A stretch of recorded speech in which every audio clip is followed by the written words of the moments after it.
So here's a question to start us off. What if everything we think we know about, well, human progress, our happiness, even who we are?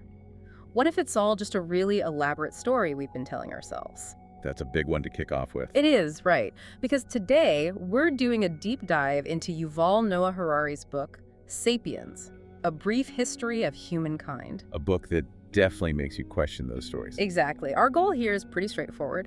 Pull out the biggest insights, give you a kind of shortcut to understanding this huge sweep of human history. You know, from our earliest ancestors right up to where we might be heading, lots of surprising stuff in there. It really covers an incredible amount of ground. And it challenges, I think, how we picture our earliest beginnings. You know, for millions of years, human brains got bigger and bigger. But really, humans didn't have that much to show for it, beyond basic tools anyway. Right, and then there's walking upright, that unique thing we do. Yeah, and the mystery, really, is why our brains got so big in the first place. Scientists are still kind of grappling with the full picture on that. It's like we got this massive hardware upgrade, but the software, using that big brain effectively, that took some time. And speaking of upgrades, Harari really zeroes in on fire, the domestication of fire. He calls it an absolute game changer. It wasn't immediate, right? Early humans used it maybe 800,000 years ago, here and there. Yeah, occasionally. But then around 300,000 years ago, our ancestors, Neanderthals too, Homo erectus, they were using it daily. Daily use. So light, warmth, obviously, a weapon against predators, that's huge. Definitely. And even managing the land, like deliberately burning areas to make hunting easier. But the really big thing, the truly transformative part, was cooking. Cooking, it sounds so simple. But think about it. Foods we completely rely on now, wheat, rice, potatoes, they were basically inedible for us raw. Cooking changed their chemistry, killed germs. And saved so much time. He has that comparison, right? Chimps chewing for 5 hours a day. 5 hours. And humans eating cooked food, maybe 1 hour. That difference is enormous. And Harari draws this, well, pretty profound link, doesn't he? Between cooking, our intestines actually getting shorter and our brains getting bigger. Exactly. Both guts and brains are huge energy drains. Shorter intestines need less energy. Freeing it up for the brain, which also needs a ton of energy. Precisely. So cooking might have, sort of inadvertently, fueled the growth of those jumbo brains in us and Neanderthals. It created, as he puts it, the first significant gulf between humans and other animals. A biological efficiency leading to cognitive power. Yeah. But the next leap, the cognitive revolution, that wasn't biological, not really. It was about something completely different, something abstract. The power of the mind. What Harari calls imagined realities. Imagined realities, fictions, social constructs, whatever you want to call them. And his big point isn't just that they exist, it's how these things that aren't even physical now control the fate of things that are physical, like rivers or forests. It's wild. And he's careful to distinguish it from, say, a lie, like a monkey crying lion. Just to snag a banana, that's deception. Right. An imagined reality is something everyone believes in. And because everyone believes, it actually has real power in the world. It shapes behavior. Think about companies, like Peugeot he mentions, or the UN, human rights, gods, nations, corporations. They only exist in our collective imagination. But try telling a border guard the nation is just a story. Huh, yeah, good luck with that. And the crazy part is, the survival of actual rivers and lions now depends on decisions made by these imagined things, like corporations or states. It really flips your perspective. And this ability, this creation of shared fictions, is what allowed for large-scale cooperation between strangers, something no other animal does. And it meant sapiens could change behavior super fast without waiting for genes to change.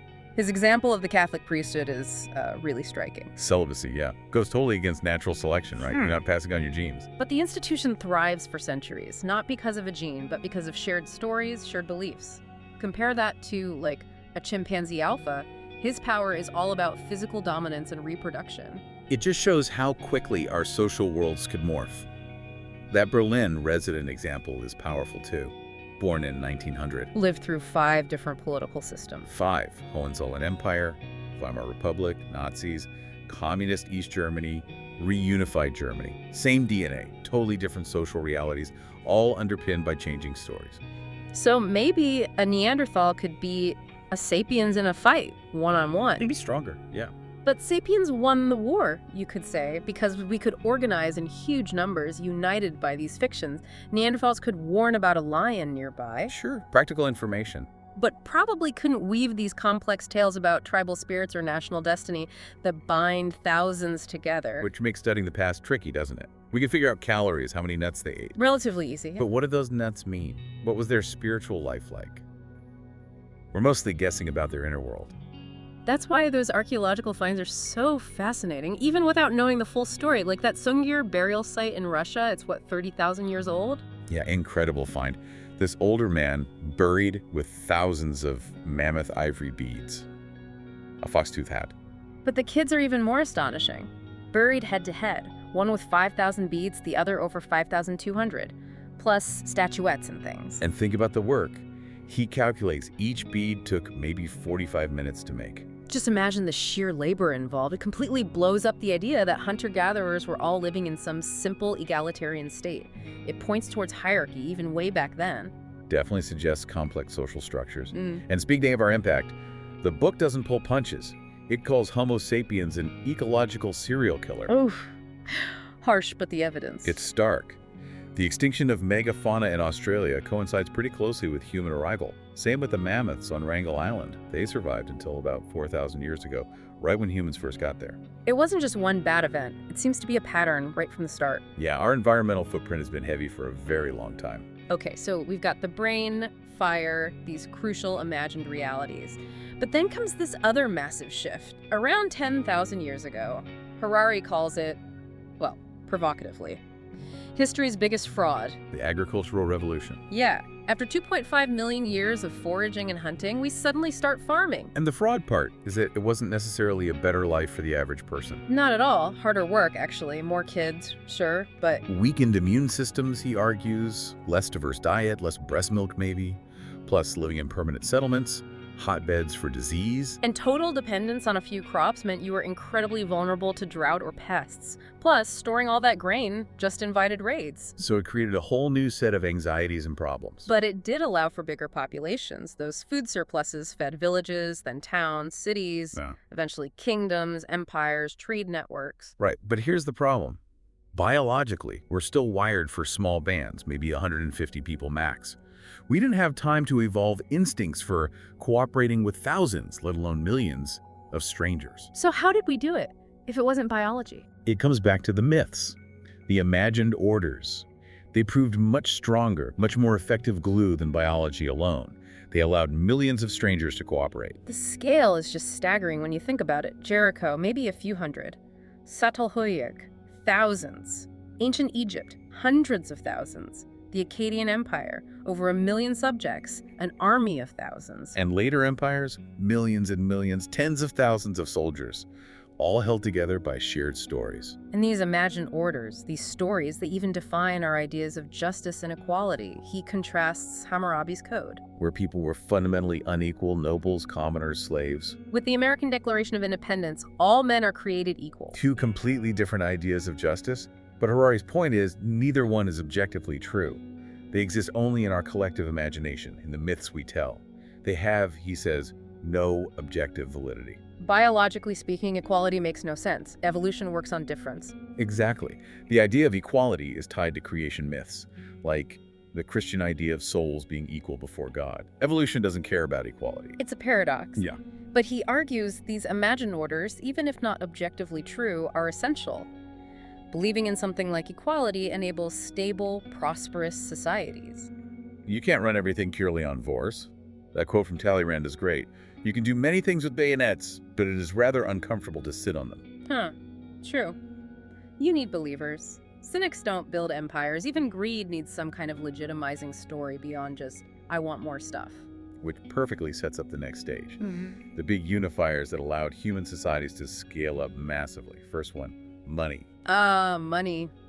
He starts with that great anecdote about Cortez in Mexico. The Aztecs just couldn't understand why the Spanish were so obsessed with gold. Yeah, this yellow metal you can't eat or make tools from. And Cortez says something like, we suffer from a disease of the heart which can only be cured by gold. Wow. But Harari's definition of money is broader than just coins and notes, isn't it? Much broader.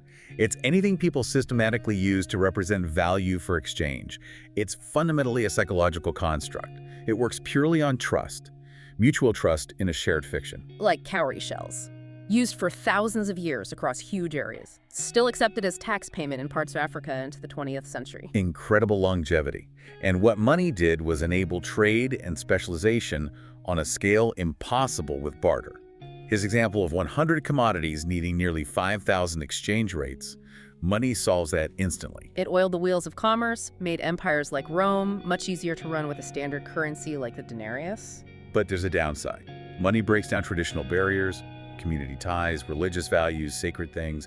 Everything can potentially get a price tag. The trust shifts from people and communities to the abstract concept of money itself. It risks turning the world into, as he puts it, a heartless marketplace. Though he does add that people fear this corrosive power. And throughout history, brutal warriors, religious fanatics, and concerned citizens have often managed to push back against purely commercial interests. It's a constant tension. Okay, so money's one unifier. What's next? Empires. Empires, another massive force for merging cultures. They basically force diverse groups into larger, more homogeneous units. Ideas, people, goods, tech, they all spread much faster within an empire's borders than across fragmented regions. And empires always had justifications, didn't they? Making life easier through standard laws, language, money. And often claiming to bring a superior culture that the conquered people would benefit from. Right. China's mandate of heaven, Rome bringing peace and civilization, the Mauryans spreading Buddhism, the Caliphs spreading Islam, the British bringing liberalism and free trade. Even the U.S. today, talking about bringing democracy and human rights, sometimes, as he dryly notes, by cruise missile. It's a recurring theme. But this unification came at a cost. Empires destroyed countless unique cultures. The Numantians, the Etruscans, they just became Romans, lost forever. The Middle East is a prime example, just passed from one empire to the next for millennia. Often, the conquered people ended up adopting the imperial culture so thoroughly that it outlived the empire itself. Think about Arab culture or Chinese culture. Which leads to a really interesting point about today. If we increasingly believe in universal human rights and global cooperation, maybe having nearly 200 separate nation-states is actually an obstacle now. It's a provocative thought, especially since imperialist is such a dirty word these days. People say empires don't work or they're immoral. But Harari points out, historically, many empires did work, lasting for centuries. And he touches on the ugly side, too. How science was misused by empires to justify things like racial hierarchies. That whole Aryan superiority myth, for instance, he suggests that's now shifted more towards culturism, arguing about the merits of different cultures rather than biological races. But it can still serve similar divisive ends. Okay, so money, empires, and the third great unifier. Religion. Alongside the other two, religion gives these fragile human-made social orders a kind of superhuman legitimacy.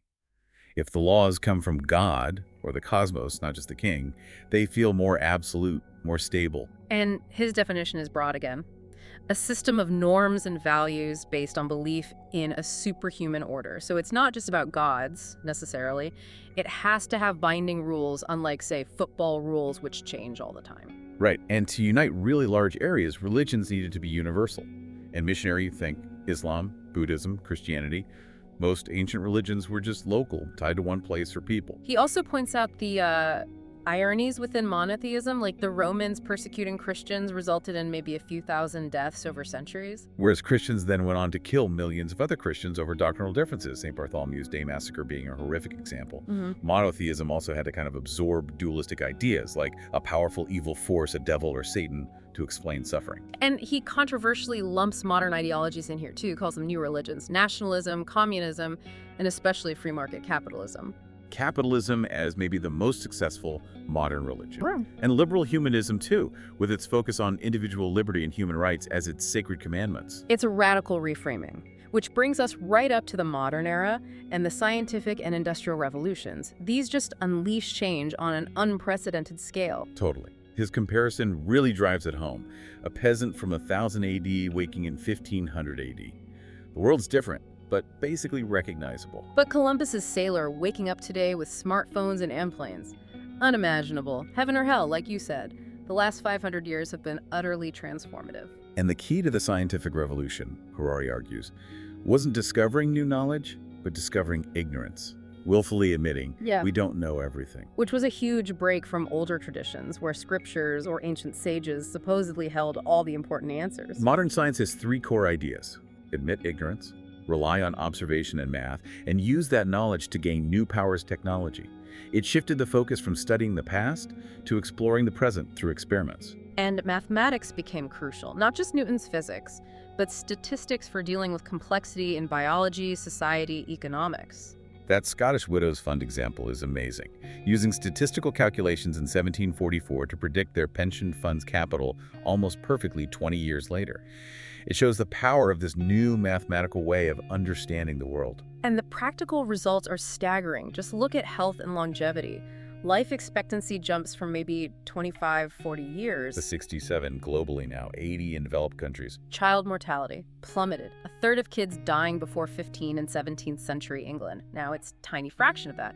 Even kings lost most of their children. Edward I lost 10 out of 16 before they hit age 11. It's easy to forget how brutal life was and how recent these improvements are, which leads him to talk about Project Gilgamesh. The quest for immortality, basically. Yeah.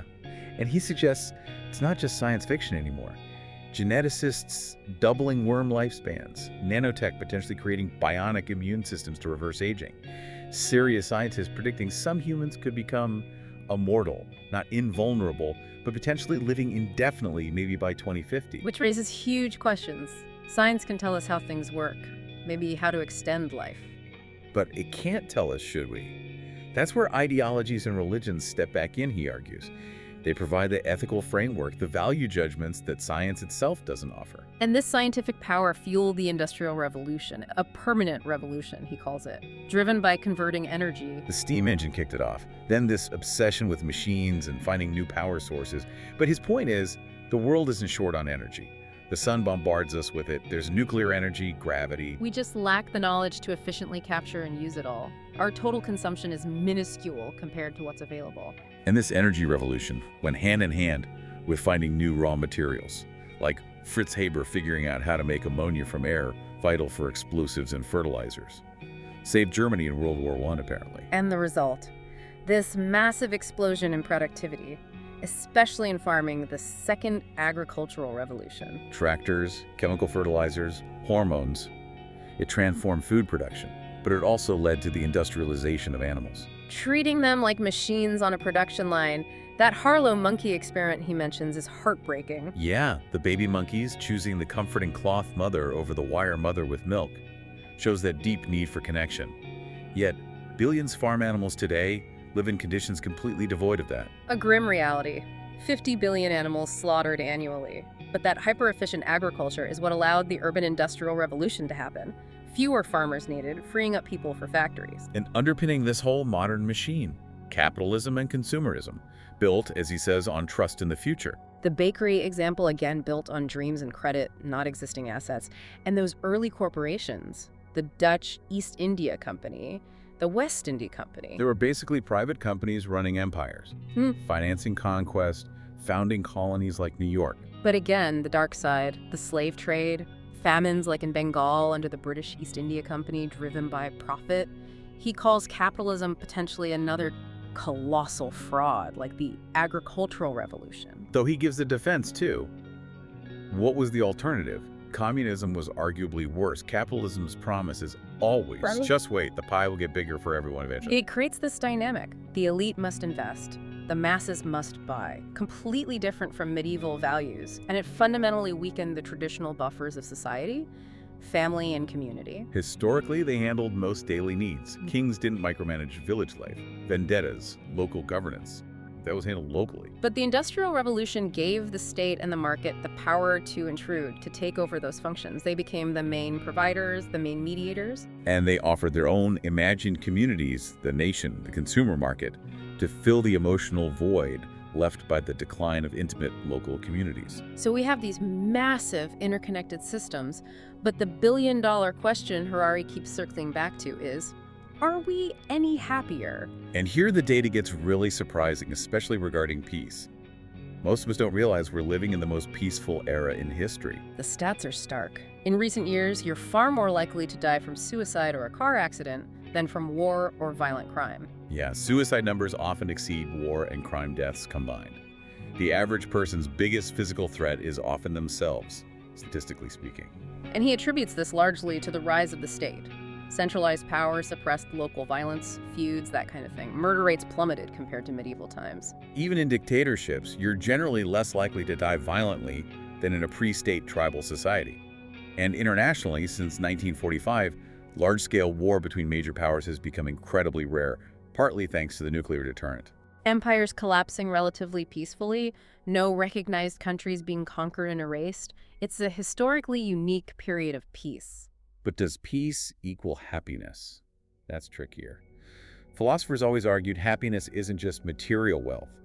There are social, ethical, spiritual dimensions. Psychologists try to measure it with subjective well-being questionnaires. And yeah, there's a correlation with wealth, freedom. Money does buy some happiness, up to a point. But then there's the expectations trap. We look back at medieval peasants and think their lives were awful. Because we wouldn't want to live like that, but their expectations were different. They might have been perfectly content. And Harari argues maybe modern life, with mass media constantly showing us what we could have, actually makes us less content by inflating our expectations. Then the biologists throw another wrench in the works. Maybe happiness is mostly just biochemistry. Serotonin, dopamine, oxytocin levels. Yeah, that happiness is just the biochemical balance, the surplus of pleasant over unpleasant moments, a rather cold clinical view. But it doesn't fully explain things like the child-rearing paradox Kahneman found. Objectively, lots of unpleasant chores. Changing nappies, dealing with tantrums. Yet parents consistently rate it as a primary source of happiness. So it can't just be about pleasure minus pain. It seems linked to meaning, purpose, the story we tell ourselves about our lives. Which brings us right to the end of the book. And the question, where is all this heading? He talks about the biological revolution, the rise of intelligent design. Alba, the glowing rabbit. Alba, yeah. Not a product of natural selection, but of human intelligent design, a potential sign of things to come where we actively engineer life. It's already happening, mostly uncontroversially with plants, bacteria for biofuels, insulin. But moving into mammals too, mastitis-resistant cows, pigs with worm genes for healthier fats. The ethical questions are enormous. Are we playing God? Creating superhumans? Bio-dictatorships? And it's not just genetics, it's cyborg engineering, merging organic and inorganic. We already have glasses, pacemakers. But future tech could be inseparable from our bodies, changing our abilities, our desires, our very identity. He mentions DARPA's cyborg insects and sharks. It's getting weird. Plus neuroengineering brain-computer interfaces, maybe direct brain-to-brain communication. It all points towards a future where technology doesn't just change our tools, it changes us. It changes Homo sapiens itself. And could create unprecedented inequality if the wealthy can afford biological or technological upgrades that make them objectively superior. It's a chilling thought. He suggests these future beings, these superhumans or cyborgs, might be more different from us than we are from Neanderthals. They could be godlike. So the final massive question he leaves us with is, are we heading towards a singularity? A point where all the concepts that define our current reality, me, you, love, hate, man, woman, just cease to be relevant. It's dizzying. What does it even mean to be human when our biology and consciousness become things we can design and redesign? Are we evolving into something truly new, beyond our comprehension? Or are we just finding incredibly powerful new ways to repeat old patterns, old problems? The book forces you to take that long view, doesn't it? To see that where we are now isn't inevitable. Exactly. And that the possibilities ahead are vast, but so are the questions we need to confront about who we are and who we want to become.